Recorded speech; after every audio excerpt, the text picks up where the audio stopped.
Distinguished colleagues, esteemed partners, and honored guests, it's a pleasure to join you today at the Bujumbura International Mutualist Conference, albeit only virtually. I'm with you today as the chair of the United Nations Task Force on Social and Solidarity Economy, and also as the lead for the ILO on Cooperative, Social, and Solidarity Economy portfolio. This is an important gathering dedicated to advancing the role of mutual societies in achieving universal health coverage and social protection in Africa. I extend my gratitude to the organizers, AIM, the Government of Burundi, and all the stakeholders working toward effective universal health and social protection coverage. Your dedication to strengthening the legal, policy, and institutional frameworks to facilitate the contribution of mutual societies is critical in shaping a future where no one is left behind.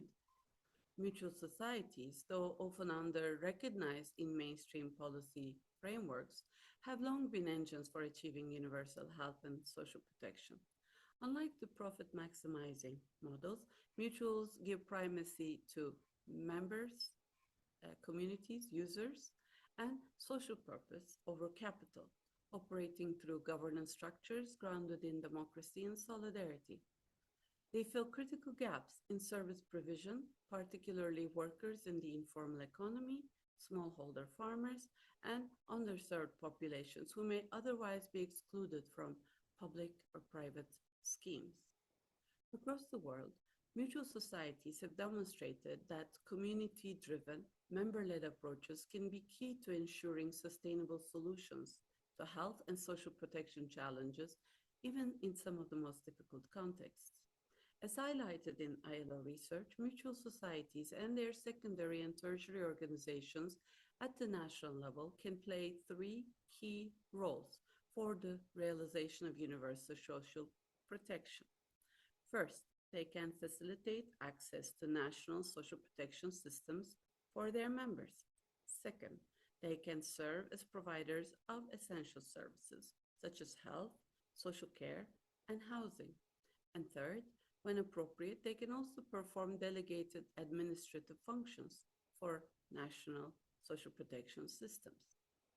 However, for mutual societies to maximize their contributions, it is necessary to develop a conducive environment that fully integrates them into social protection strategies. Lifting legal and administrative barriers, strengthening institutional partnerships, and enhancing internal governance and management capacities of mutual societies will help ensure that they can scale up their efforts and reach even more people. The United Nations Task Force on Social and Solidarity Economy provides a critical opportunity for mutual societies to strengthen their presence in global policy discussions. Through this task force, mutual societies have the potential to gain greater recognition, expand partnerships, and improve their integration into national and international strategies and policies.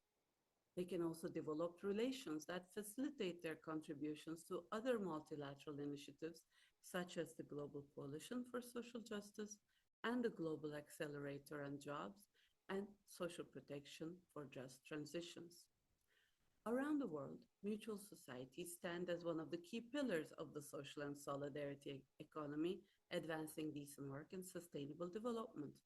This was fully acknowledged in the 2022 International Labour Organization Resolution on Decent Work and the SSE, a first and to date only one of its kind from any specialized United Nations agency. This is a landmark text that elevated the visibility of the SSE at the global level and reinforced the importance of integrating social and solidarity economy actors, like mutual societies, into national and international policy frameworks. The resolution underscores the need for social and solidarity economy entities to be adequately included in the design, implementation, and monitoring of policies, strategies, and programs. It further emphasizes their role in achieving universal, adequate, comprehensive, and sustainable social protection systems. This resolution goes further by calling for special attention to mutual societies and other SSE entities in tackling the root causes of informality and supporting transitions to the formal economy.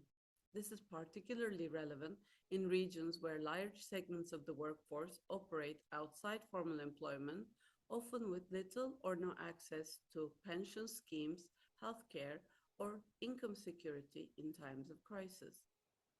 It also emphasizes the need for inclusive, integrated, and gender-responsive approaches to account for groups in vulnerable situations, while recognizing the value of care and unpaid work in sustaining economies. Beyond this, the resolution highlights the contribution of the social and solidarity economy in driving just digital and environmental transitions and reducing inequalities, reinforcing the need for policies that harness the full potential of the social and solidarity economy in building fairer, more sustainable economies and societies. This recognition was further echoed in the United Nations General Assembly resolution on promoting the social and solidarity economy for sustainable development, adopted in 2023 and then in 2024.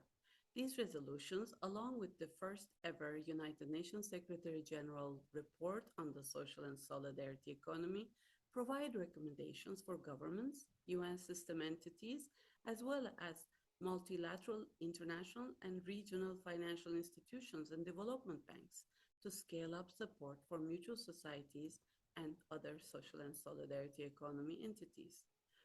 For mutual societies, these texts represent policy instruments to advance their presence and contributions in national, regional, and international decision-making spaces.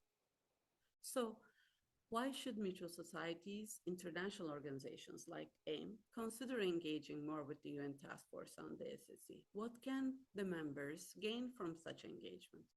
The task force brings together UN system entities, multilateral organizations, and international SSE networks to drive the agenda on the SSE forward. Members are UN entities and intergovernmental bodies promoting the SSE. Observers are international non-governmental organizations that represent, produce, and share knowledge on or promote the SSE or any of its components. For mutual societies, engaging with the task force means gaining a stronger voice in the UN and multilateral system, building alliances with the broader SSE movement, and getting more opportunities to shaping global policy discussions. Mutual societies bring unique strengths to the table. They enhance social protection, providing community-driven, democratically managed, and financially sustainable models for health and social services. The trust they build within local communities makes them essential to achieving universal health and social protection coverage. Yet their full potential remains untapped, especially when they lack formal recognition or coordinated representation in national, regional, and international frameworks. This is where the UN Task Force on SSE can help. Mutual societies and their international associations have valuable insights to share on policy coherence, access to financial and non-financial support services, as well as education, research, and statistics on the SSE. The task force's two technical working groups, one on financing and the other on statistics, provide concrete ways for mutual societies to contribute. Active participation in these groups can help the international mutual movement strengthen its influence on global policies and deepen partnerships for a more inclusive, sustainable, and resilient world. If we are to achieve universal social protection, mutual societies cannot be an afterthought. They must be recognized as key partners.